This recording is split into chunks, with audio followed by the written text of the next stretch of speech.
When I was a kid, I used to think that pork chops and karate chops were the same thing. I thought they were both pork chops. And because my grandmother thought it was cute, and because they were my favorite, she let me keep doing it. Not really a big deal. One day, before I realized fat kids are not designed to climb trees, I fell out of a tree and bruised the right side of my body. I didn't want to tell my grandmother about it because I was scared I'd get in trouble for playing somewhere I shouldn't have been. A few days later, the gym teacher noticed the bruise and I got sent to the principal's office. From there, I was sent to another small room with a really nice lady who asked me all kinds of questions about my life at home. I saw no reason to lie. As far as I was concerned, life was pretty good. I told her whenever I'm sad, my grandmother gives me karate chops. This led to a full-scale investigation, and I was removed from the house for 3 days until they finally decided to ask how I got the bruises. News of this silly little story quickly spread through the school, and I earned my first nickname, Pork Chop. To this day, I hate pork chops. I'm not the only kid who grew up this way, surrounded by people who used to say that rhyme about sticks and stones. As if broken bones hurt more than the names we got called, and we got called them all.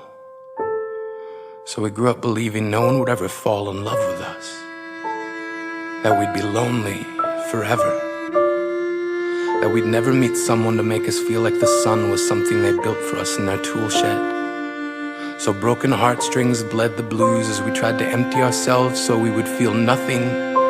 Don't tell me that hurts less than a broken bone. That an ingrown life is something surgeons can cut away, that there's no way for it to metastasize, it does. She was 8 years old. Our first day of grade 3 when she got called ugly. We both got moved to the back of class so we would stop getting bombarded by spitballs. But the school halls were a battleground where we found ourselves outnumbered day after wretched day. We used to stay inside for recess because outside was worse. Outside we'd have to rehearse running away or learn to stay still like statues, giving no clues that we were there in grade 5. They taped a sign to the front of her desk that read, "Beware of dog." To this day, despite a loving husband, she doesn't think she's beautiful because of a birthmark that takes up a little less than half her face. Kids used to say she looks like a wrong answer that someone tried to erase but couldn't quite get the job done. And they'll never understand that she's raising 2 kids whose definition of beauty begins with the word mom. Because they see her heart before they see her skin. Because she's only ever always been amazing. He was a broken branch grafted onto a different family tree. Adopted. Not because his parents opted for a different destiny. He was 3 when it became a mixed drink of 1 part left alone and 2 parts tragedy. Started therapy in 8th grade, had a personality made up of tests and pills, lived like the uphills were mountains and the downhills were cliffs, 4/5 suicidal, a tidal wave of antidepressants, and an adolescence being called pauper. 1 part because of the pills, 99 parts because of the cruelty. He tried to kill himself in grade 10 when a kid who could still go home to mom and dad had the audacity to tell him, "Get over it." As if depression is something that can be remedied by any of the contents found in a first aid kit. To this day, he is a stick of TNT lit from both ends. Could describe to you in detail the way the sky bends in the moments before it's about to fall. And despite an army of friends who all call him an inspiration, he remains a conversation piece between people who can't understand. Sometimes being drug-free has less to do with addiction and more to do with sanity. We weren't the only kids who grew up this way. To this day, kids are still being called names. The classics were "Hey Stupid," "Hey Spaz." Seems like every school has an arsenal of names getting updated every year. And if a kid breaks in a school and no one around chooses to hear, do they make a sound? Or they're just background noise from a soundtrack stuck on repeat when people say things like kids can be cruel? Every school was a big top circus tent, And the pecking order went from acrobats to lion tamers, from clowns to carnies.